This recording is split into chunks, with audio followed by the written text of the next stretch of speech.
Ilang isa kundi dalawang steering wheel ang ikakabit natin sa racing simulator natin today. At bago natin simulan to, papakita ko muna sa inyo yung mga kailangan natin para makabit to sa T300RS GT. Simulan natin sa pinaka-importanteng adapter na kailangan natin para makabit itong steering wheel sa T300RS.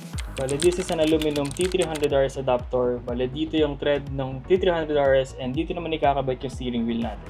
Bale, ito lang talaga yung adapter na kailangan mo para makabit yung steering wheel dito. Pero dahil dalawa yung steering wheel ko, bumili ako ng dalawang quick release hub. Bale, meron ako dito ng dalawang NRG quick release hub. So, kung nakakapanood na kayo sa mga TikTok, sa YouTube, yung steering wheel nila kapag iniikot nila or kinakabit nila, may tumutunog na ito yon. So, ang next na kailangan natin is yung mga tools or screws na kailangan natin para makabit itong mga steering wheel and adapter dito sa T300RS natin. And yung last and pinaka-importante para sa build na to is yung steering wheel.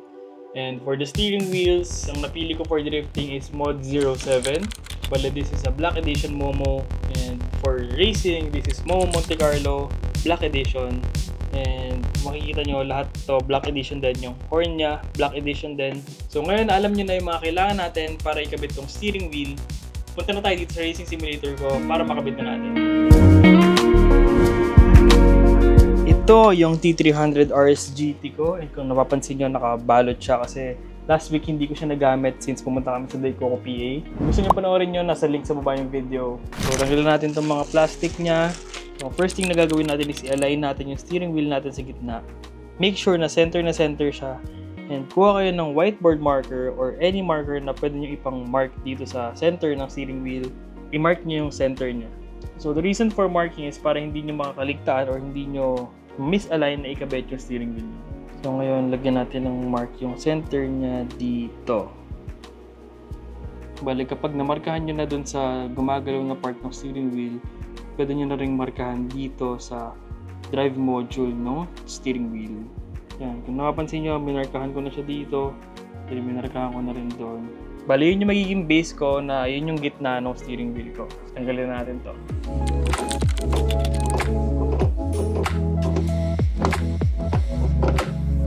Bali, yun yung quick release hub ng T300RS.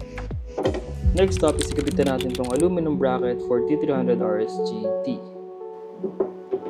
Bali, medyo magiging maganit ito kasi aluminum siya and kailangan mo i-push yung plastic ng kaunti. Bali, para malaman nyo na fumit na siya, kailangan makita nyo yung plastic na yan, na bracket, yung may kanto, na nagdikit na dito sa aluminum bracket natin. So, kapag nag-fit na yan, pwede nyo na siyang ikutin, pasikip ulit. So, nasikipan ko na siya and kung mapapansin nyo, yung line na ginawa natin, sumakto pa rin siya dun sa gitna. Bale, ito yung magiging basehan natin na ito yung center ng steering wheel natin. So, next up is itong ating NRG quick release hub na ikakabit natin dito sa adapter. Kailangan mo kunin yung steering wheel mo and itong NRG quick release hub, i-align mo siya dito sa taas. And dapat yung button niya para ma-release yung steering wheel is nandito sa ibabaw. So kapag na-align mo na yung mga tornilyuhan niya dito, papansin nyo align na siya dito, may butas, nakikita ko lahat. And yung button nasa taas, lapad nyo na rin siya dito. And kunin nyo ulit yung marker nyo para mamarkahan yung guide na ito yung center ng steering wheel. Yan, kung makikita nyo may narkahan ko na siya dyan, yan yung line. Kung dito naman may narkahan ko rin, bali dito siya. Yan yung center ng steering wheel natin. Bali, tanggalin lang natin yung quick release hub. Then ready natin yung screws natin para makabit siya dito. Bago yung sikipan lahat ng screws na yan, make sure muna na naka-align siya dun sa steering wheel natin. Bali, yung center natin. So next up is kunin natin yung steering wheel natin. And make sure na nakagitna siya. Bali, kailangan natin ikabit tong steering wheel adapter na to para makabit natin yung horn dito sa NRG hub. Bali, same lang nung kanina, huwag nyo muna sisikipan lahat ng screws para masigurado natin na centered yung steering wheel natin. Bali, nakabit ko na lahat ng screws, kailangan na natin siya sikipan. Grabe, ang haba. Naka deep dish na siya, tapos Meron pa tayong quick release, tapos meron pa tayong adapter. So, ang haba nung nagawa nating adapter. So, di ko alam kung safe ba to, pero testing natin mamaya. So, ikabit naman natin itong isang steering wheel sa quick release hub. So, try natin siyang tanggalin, yung steering wheel. Yes, sir! Bali, kapag ikakabit natin siya, oh! Hindi ko lang alam kung safe ba to. Pero sana safe siya. Pero kung i-compare natin yung weight ng Momo steering wheel dito sa T300RS stock na steering wheel, mas mabigat tong T300RS compared dito. So, baka safe din naman na gamitin natin to. So, mamaya malalaman natin kung smooth ba siya. Same procedure. Kabit na natin yung steering wheel. Last one is the horn. This is the black horn for the small 07 steering wheel. Kabit naman natin siya dito. Try natin siyang tanggalin. Kabit naman natin itong Monte Carlo. Ngayon, tapos na natin kabit itong steering wheel with quick release hub.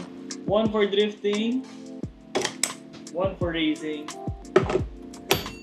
Ang next naman natin gagawin is testing natin siya sa Assetto Corsa.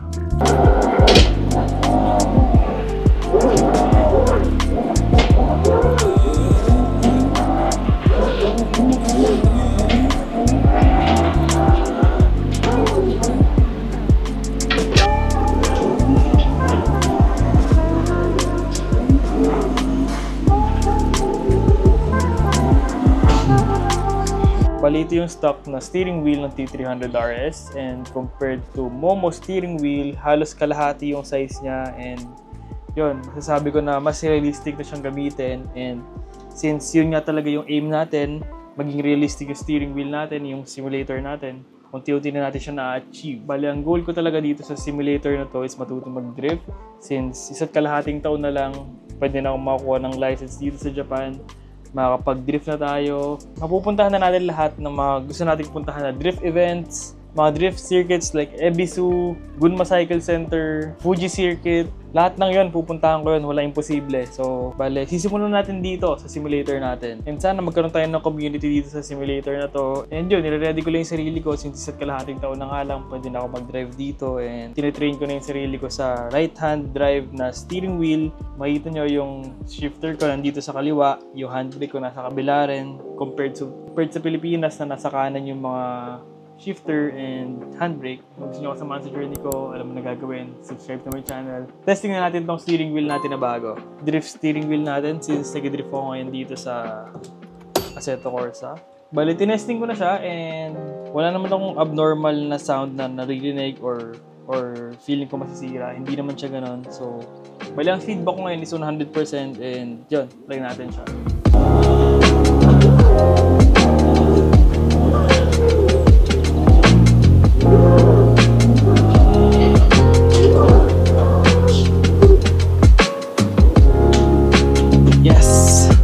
So far, okay naman yung steering wheel natin. Siguro kailangan ko lang babaan yung feedback gain natin para hindi siya masira kasi kung mapansin nyo, sobrang haba niya.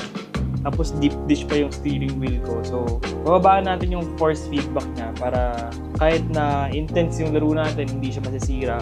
Bali, so far, nakuha ko naman yung gusto kong gawin dito sa simulator ko. Nakapagkabit ako ng deep dish na steering wheel, quick release hub, and adapter for the T300RS. Bali, pwede nyo na rin gawing tutorial tong video na to kung gusto nyo gawin to sa T300RS nyo kung meron kayong ganito. So yun, dito ko na lang muna tatapusin yung video. Sana may natutunan kayo, or kung wala kayong natutunan, sana na-entertain kayo sa mga pinagagawa kong video. Kung gusto nyo ako samahan sa journey ko, you may subscribe to my channel. Maraming salamat sa panonood. See you na my next one.